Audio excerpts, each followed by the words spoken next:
Data is normally distributed with a mean of 121 and a standard deviation of 15.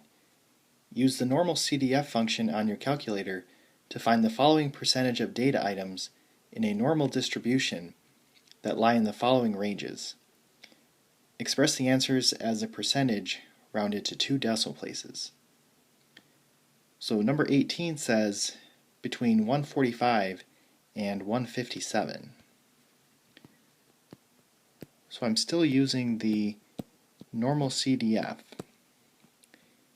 And if this was a standard normal distribution, so z-values, I would just have to type in 145 and 157. However, it's not a standard normal distribution, it's just a normal distribution.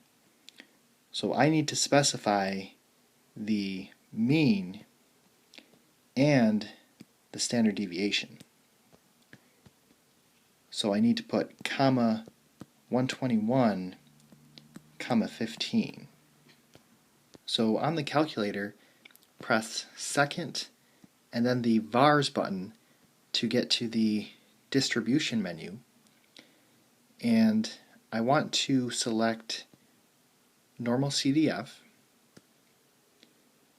and then type in 145, comma 157, comma 121, comma 15, and then press enter.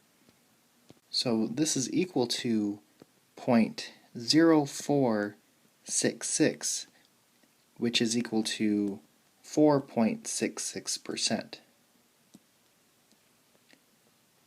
On question 19, it says above 133. So I would type in normal CDF. My lower bound is 133. My upper bound is positive infinity.